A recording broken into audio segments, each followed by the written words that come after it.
I know what you're thinking. Thorn? Isn't that a PvP weapon? And the answer is yes, but it's actually pretty insane now with the recent 20% buff that hand cannons got. And Destiny is dry as hell right now, so I'm making a video on it. On a more serious note though, when combined with the right build, which you're seeing in this gameplay, Thorn is actually kind of a beast in underpower content. Similar to how Osteo performs, now that hand cannons are up to snuff again in PvE, Thorn is just going to be a different version of Osteo, which is going to end up killing red bars a bit quicker and has a slightly longer effective range. For anybody who hasn't messed around with Thorn much in PvE or yet at all, Mark of the Devourer, which is the main exotic perk, is going to allow the rounds to essentially deal damage over time after the initial impact hits. So you're going to see a damage value for your initial impact and then a tick damage being applied to the enemy. Anytime you get a kill with this perk as well, with Thorn at all, whether it's the tick damage or the impact damage, you're also going to be leaving behind remnants. With the secondary perk Soul Devourer, anytime you pick up a remnant that you leave behind from getting a kill, which also will track to your location, you're going to get a partial refill for your magazine, so you get ammo straight back, making it so that you never have to really reload as you keep getting kills, and the tick damage is going to have strengthened effects, which is a pretty significant damage increase. As you're able to see in the gameplay here, whenever we're around the 15 power under range, Thorn is easily able to one-tap red bars. These are, I think, tier 2 red bars, so right in the middle between tier 1 and tier 3. They're not the weakest nor the strongest red bars to exist, and that's pretty much all impact damage we're dealing. So the dot effect is barely needed to get that kill. Jumping into some harder content, these NeoMuna Lost Sectors tend to require 2 taps for Thorn to kill, which is still extremely good. I don't know the recommended power level here, but I'm assuming it's much closer to 20 under power because it feels significantly harder.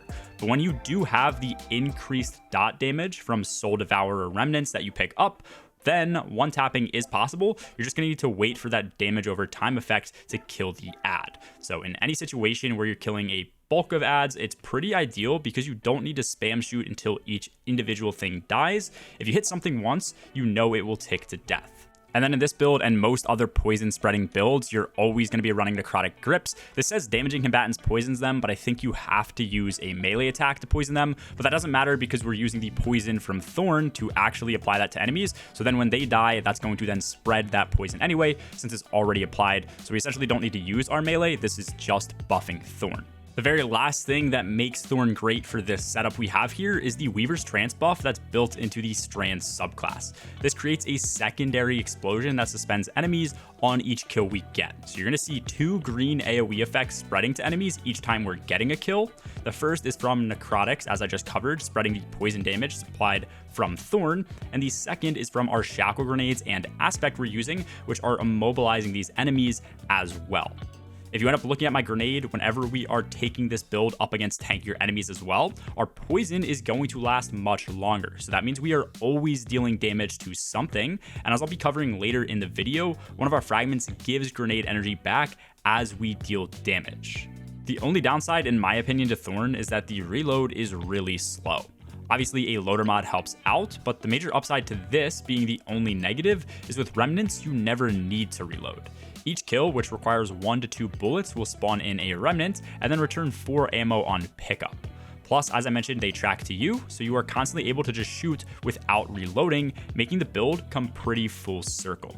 The focus of this video is more so to cover Thorn, but in case you are interested in the build and what I consider the most optimal setup to run Thorn and Osteo on, this is the Strand subclass layout that I've been using. Even though you are locked to it right now, I figured I'd mention that Needlestorm is extremely strong. It's one of the best burst DPS supers in the entire game and by far the best on Warlock. We use this in Root of Nightmares speedrun, so you're seeing some background gameplay of us doing boss bakes with this. I think people generally sleep on Strand, but this is a really good damage super and another reason to use Strand in situations where you just need to bake bosses. Most importantly, with this setup, you're going to want to be on Shackle Grenades, which are going to suspend enemies when you throw them, although we are going to be consuming them, so that anytime we combine this with Mind Spun Invocation, we consume our grenade, and we're going to get around 25 seconds of the Weaver's Trance buff. Anytime we get a final blow while Weaver's Trance is active, that's going to create an AoE suspending detonation. And also keep in mind, this is going to synergize with Thorn and Necrotics to not only suspend everything in that AoE, but also apply poison damage to them as well. Thread of Continuity is going to extend the duration of suspend effects and unravel, since we will be getting unraveling rounds to fly around with our melee in this build.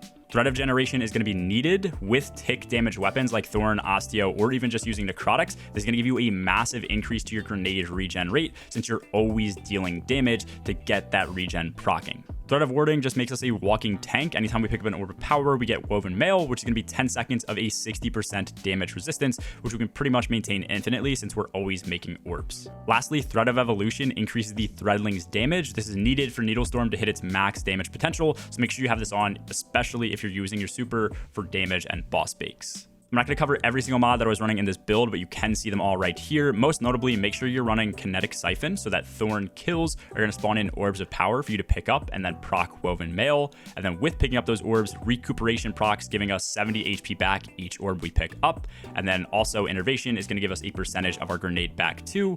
Plus Bomber, anytime we drop our Rift, spawn in those Threadlings, we're getting grenade energy back so we can fill up our Shackle in case we don't get our full energy back through our fragments. Overall, compared to something like Osteo, which is optimal for poison builds and works really well with Strand, I think Thorn is super comparable. In a GM, Osteo is probably still the best bet, but if you don't like the tracking rounds or want something that might kill slightly faster or at further ranges, or you just like hand cannons overall, I think this is just another really strong option for this build now. Compared to something like Sunshot, which is one of the best exotic hand cannons, I think Thorn falls behind a bit. With a full setup, like in this video, Thorn competes, but I think for just using the exotic at base with no other setup, something like Sunshot is going to be a better option. All the stats just tend to be better, and dealing instantaneous explosive damage will always be stronger ad clear than damaging over time. Let me know your thoughts on Thorn in the comments down below, and also let me know if there are any exotics or legendary weapons that got buffed in the mid-season patch that you want a video on that I might have missed. I stream a bunch over on my Twitch where we do Lomans and Speedruns live. A link to that and my Discord are going to be in the description down below.